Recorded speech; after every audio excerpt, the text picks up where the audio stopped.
I interviewed my six-figure faceless YouTube automation clients to get their advice for beginners on how to create a successful channel. And what you'll learn will blow your mind, especially at the very end of this video where I reveal a tip that even in my decade of experience, I didn't even know.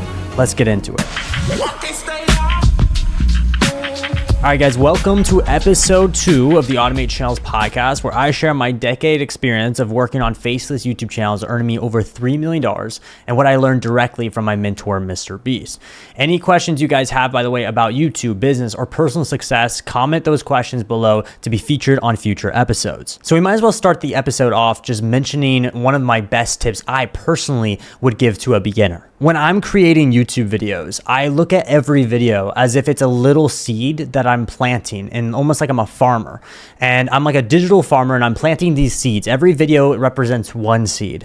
And the more I plant, the more I'm going to reap, the more I'm going to get of fruit. So a perfect illustration of this, if you guys are listening to audio only, I'm going to be actually screen sharing on the YouTube version, but I want to share this with you guys, a perfect analogy. So on my screen right here, you can see one of my faceless YouTube channels. And this specific video I uploaded got 3.9 million views and $11,900, okay? And what I want to teach you guys in this is how powerful this lesson is. So look at this. You can see that we uploaded the video, let's say around this date right here, September 17th. But then what ended up happening is it didn't go viral. I would say considered viral above, 30-ish thousand views, 50,000 views. It didn't get over 50,000 views until roughly like 200 days in, okay? So what I want this to illustrate to you guys is how a video can sometimes take time to go viral. A lot of people judge their success too soon on YouTube. YouTube is a weird algorithm. Sometimes they'll deliver your video to the correct audience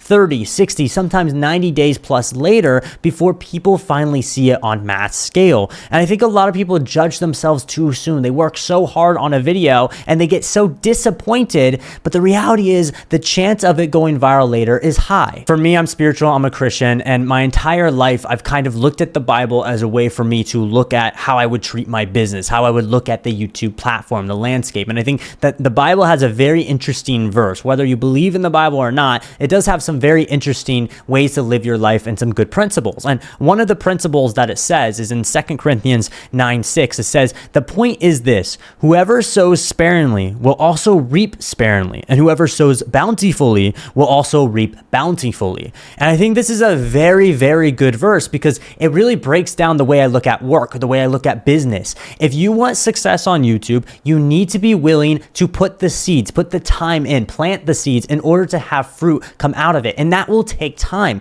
It will be something where you'll upload a video and fail and you'll get 10 views and you're like, oh my gosh, I worked so hard. I spent maybe 5 hours on this faceless video and it didn't go anywhere. But what I want you to understand is you shouldn't give up because of that. You should be uploading new videos every single time and get better at it over and over and over again. All you got to do is 1% better every video. That's something that I tell my clients every day. I say, guys, 1% better every video. That is the best you can do. Don't try to do 110% better. Just improve micro improvements over time, because what will happen is you'll create 30 pieces of content.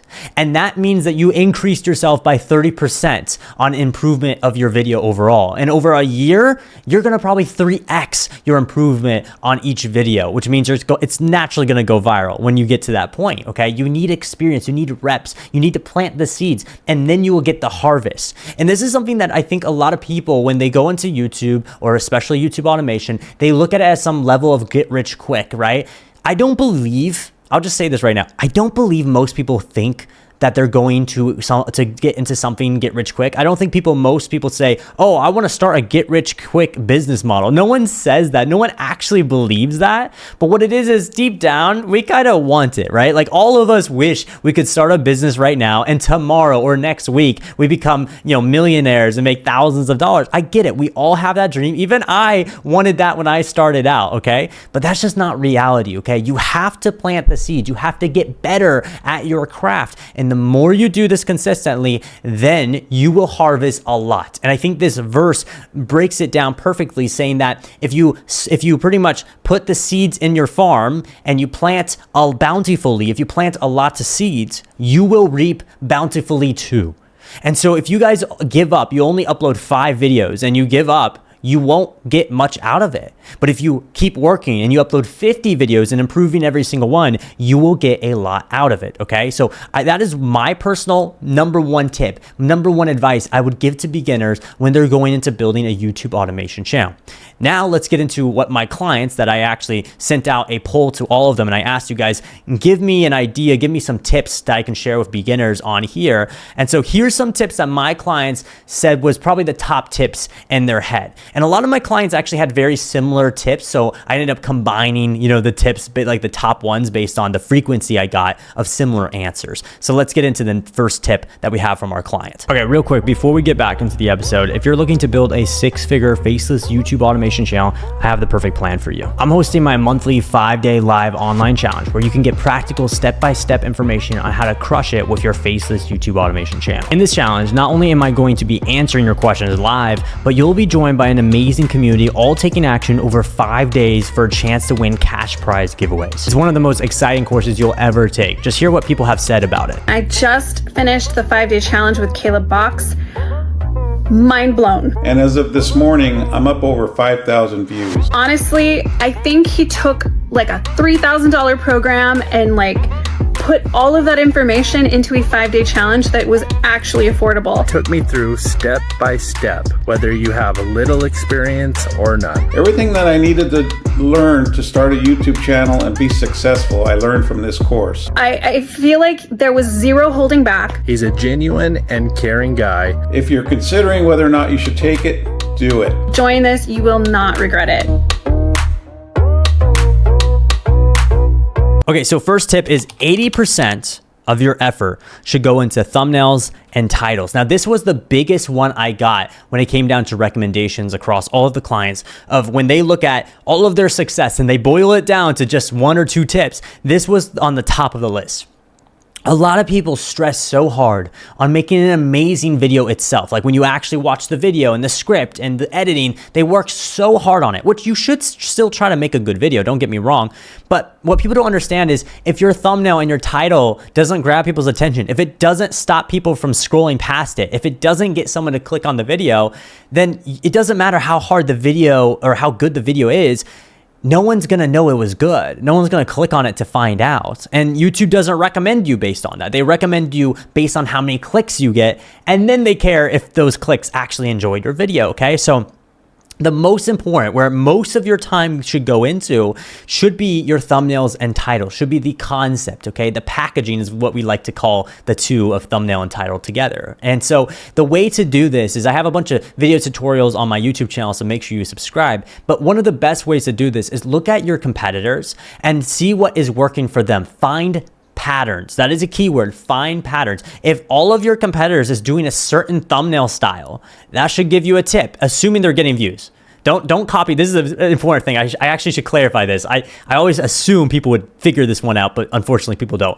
If the competitors only get 10 views on a video, that is not good. Don't copy that. Do not copy failures, okay? We want to copy successful people. So my point is, if you look at successful competitors and you notice that a lot of them across the board are doing a similar thumbnail style or a similar, title style or a series, right? Those are patterns you want to figure out, and you want to iterate it yourself and do it yourself. Now, the question I always get is, well, Caleb, how do we stand out? Because if I copy my competitors like that, how am I going to stand out? So here's a secret tip that I would give you right now.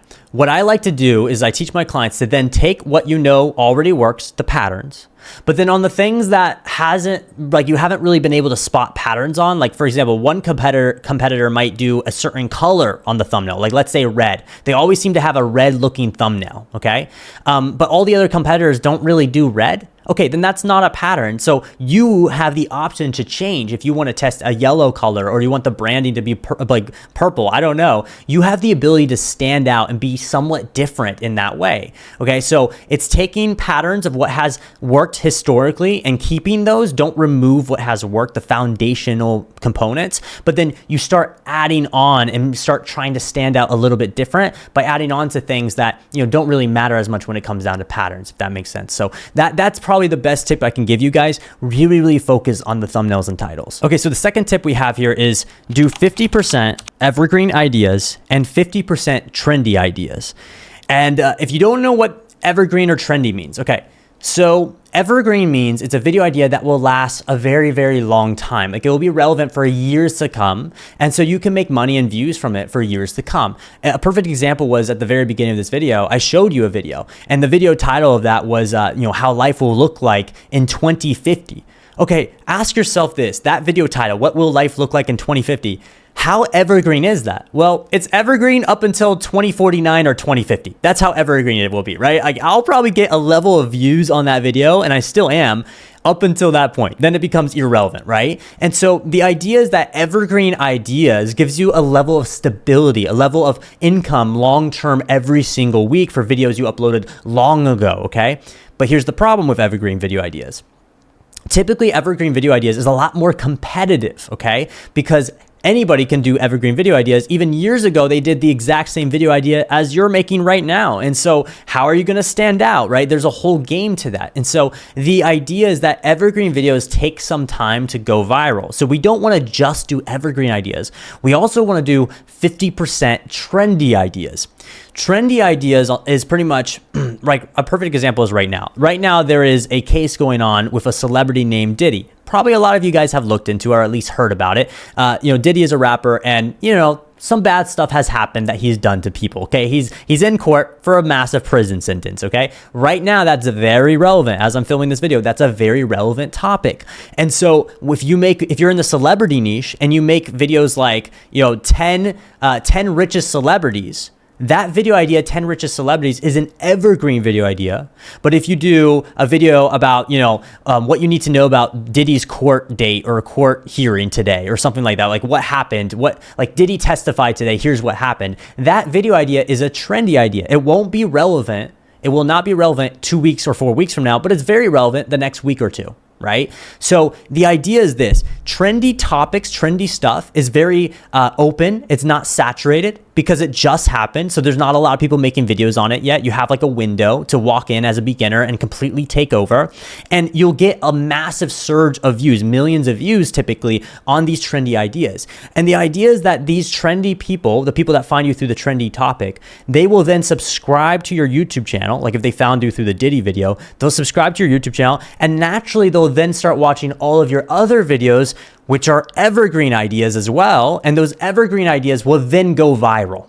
Do you see what I'm saying? So it's like we're using the trendy to then fuel the evergreen and sustainability of our channel long term. That's the system that my clients use. All right, so the third tip that I have here is focus on one channel first, then scale to multiple with good channel managers. Okay, I love how this was a tip that actually got brought up. I think this is so beneficial. I'm happy that my clients brought this up. Okay, so whenever I get clients in the door, a lot of them want this at the very beginning. They say, hey, Caleb, so I saw all these other gurus and they said that they run 20 channels or whatever, and they're making so much. And so I'm thinking about starting 3 channels or 4 channels at the same time as a beginner. And I'm like, no. Do not do that. If you do not know the game of YouTube yet, you're going to fail 4 times more. Like, think about it. Like, you're just going to have a 4x bigger loss. You don't want to do that. Naturally, you have to learn the game. It takes time, okay? Start with one channel. Fail, which is going to happen. Even with the best coaches, you're going to fail at least once. So start with one channel, fail, make mistakes, learn from the mistakes, and then go after it again, and then it will hit. And once you get success on one channel, then you'll get the money and the experience to now deploy into another channel and another channel and another channel. But here's what is in addition to that, a problem that a lot of people will face, which is actually what the person answered with the tip here, one of my clients. They said, the keyword, with good channel managers. Okay, what does that mean? So when you scale past, personally for me, I've seen 2 to 3 channels. When you scale past 2 to 3 channels on your own running it, it's very hard to be scaling past that because your energy and focus is just all over the place. And so naturally you're going to start losing revenue on your current successful channels if you scale too big or too fast. And so it's really important that you bring on team members and people that you can trust to help manage and run the channel. And you become almost a coach and a mentor to those channel managers and leaders who are in charge of managing, the production team and the AI tools for you to make those videos on those other new channels channels, and you become almost an investor investing into the next channel that you want to scale into. And normally you would give a channel manager a percentage deal, maybe 10, 20%. It varies. It's up to you. But my point is that is the secret way to do it, where you can scale to multiple channels without it truly sacrificing quality and also driving you insane. Too many people, like, they hear a YouTube guru say, oh, I run 20 channels. But guys, I guarantee you all of them, like especially the ones I've met, all of them have a lot of team members and managers helping them being able to sustain that growth and run all of those channels. Like one channel manager will run like 2 to 3 channels and that's it, right? Like that's the cap that one person can handle, okay? So I just want you guys to understand that. Don't try to be too ambitious too soon, all right? Ease into it. All right, so the next tip we have here is create a good teaser hook that validates the click, then follows up with a cliffhanger. Okay, this is so good. So we talked about how, thumbnail and title, the packaging really, really matters. Like 80% of your energy, if you can, should go into it. You shouldn't be focusing on tags or hashtags or all this stuff. That stuff does not matter, guys, on YouTube. It really doesn't matter much on YouTube. Think about tags, okay? And this is not just my opinion. Like I've actually talked to the head of YouTube discovery and asked the guy who pretty much builds the algorithm of YouTube. And I actually asked him a long time ago about this. And he said, yeah, tags mean pretty much nothing. And I was like, all right, cool. Like we're wasting our time on tags. What I want you guys to understand is, okay, yes, packaging matters, but then second place to packaging is you also have to have a decent video. And most importantly, the part of the video that is important is the hook. The first 30 seconds of your video is incredibly important. And with today's like attention spans, because everyone has like an attention span of a goldfish, reality is it's the first 5 seconds, okay? Like if you can't grab people's attention in the first 5 seconds, you lose the game. So this is what I want to give you guys an illustration of on creating a good hook. So this client said, you want to make sure you validate the click. What does this mean? Let's say my title is, the 10 richest celebrities, right?